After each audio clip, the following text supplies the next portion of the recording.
as the Los Angeles Times has put it, it's not necessarily time spent in Washington where this Congress is falling behind. It's how little it accomplishes when it's here. In fact, the LA Times and Politico both point out the 112th Congress is on pace to be one of the least productive Congresses in more than 60 years.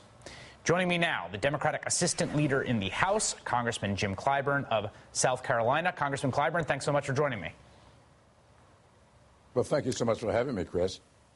The president announced today that he will be meeting with leaders from both parties, from both chambers of the White House Thursday. We're told Congresswoman Pelosi will be in attendance. What do you think it will take to get this deal done? It seems to me that the impasse has been clear for the last 3 months, and nothing has budged in direction to actually getting it done. Well, I think a lot has been done. The fact of the matter is I am a member of the Biden group. Now, I guess we still exist. I believe, we're 85% there. We were about to have our very last meeting, or next to the last meeting, when Eric Cantor decided that he would no longer participate. We did a lot.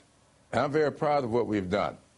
And I think that the vice president will tell you that we were about 85% to where we needed to be.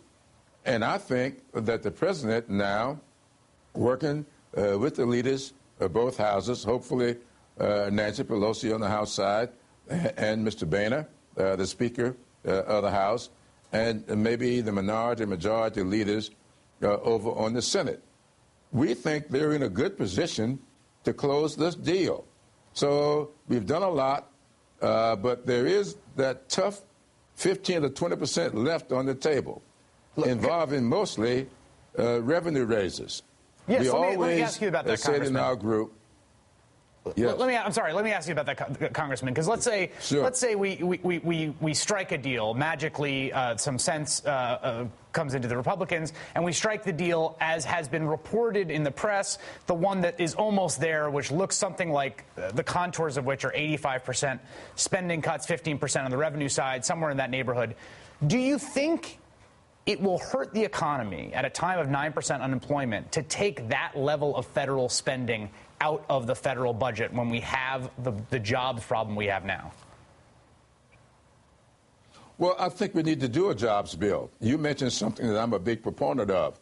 I've worked with Shaka Fattah, the representative from Philadelphia, as well as Peter DeFazio, on the transaction tax in order to pay for infrastructure development, to create jobs.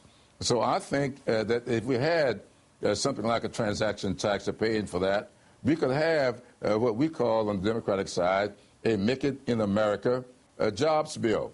So we can do a jobs bill as well as the deficit and debt relief bill without any real serious harm being done to any process.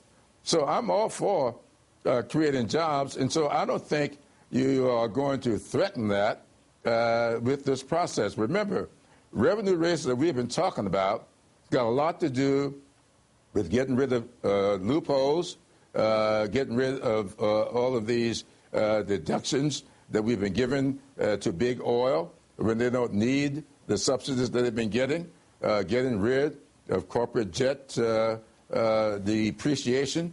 These kinds of things we could do without bringing any harm to anybody, without raising anybody's tax rates one iota.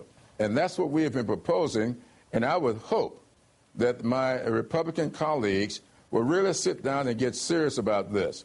What do we look like giving tax breaks to companies that continue to create jobs overseas? We want to give those tax breaks to companies that will create jobs here in our communities, and so that people can get back to work, and it will not in any way bother people who are paying their taxes rather than those 38% of corporations who aren't paying in taxes at all.